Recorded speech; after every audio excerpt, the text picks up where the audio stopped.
I'm Nancy Red, and you're watching HuffPost Live. And what happens when your family, that's supposed to be who you love and who's full of love, feels to you like it's full of hate? Today, we're going to be talking with people and the people who help those people to get out of situations that they don't feel comfortable in because they have outgrown them or are afraid or both. Joining me to talk about this in our Google Hangout, James Schwartz, author of The Literary Party, Growing Up Gay and Amish in America. James, you grew up in an Amish community and you are gay.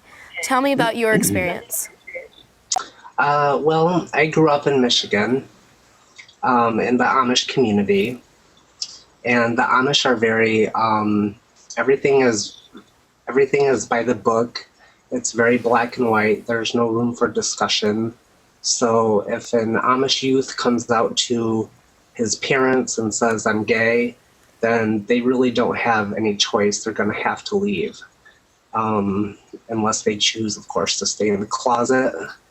But that's not really my style. Well, you didn't choose to stay in the closet. You didn't even choose to stay home. And I have to say, I'm looking at your personal blog, and you rode a horse and buggy to a gay club. And you gotta give yourself some props for having so much conviction to be who you are, that even when you knew you couldn't leave just that moment, you were going to take the resources you have. You were going to get on out of there to a community that accepted you as you were. I have to give props to Kalamazoo, because that's, of course, where I ended up at. And, you know, you don't have that sense of community. There's no other gay people around. So going to my first gay club, I sort of felt that for the first time, a sense of community and others that were like me. And they really gave me the courage and the strength to decide to live life for me, as opposed to making a lot of other Amish people happy. It's a difficult choice. And I'm unmuted. If you'll mute the live screen, not your voice, because we want to hear your voice. I just don't want to hear my voice.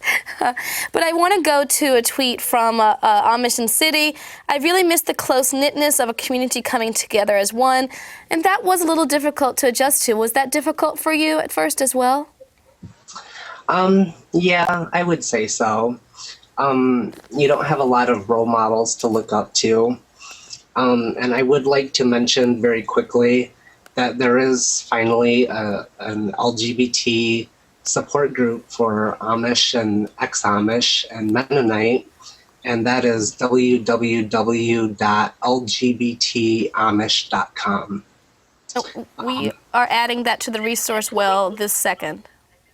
That's great. And I'd like to say that according to a recent Huffington Post article, there's 250,000 Amish in Canada and America right now.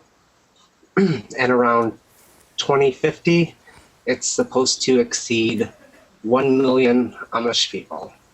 Wow. So statistically, there's probably quite a lot of gay Amish at the moment.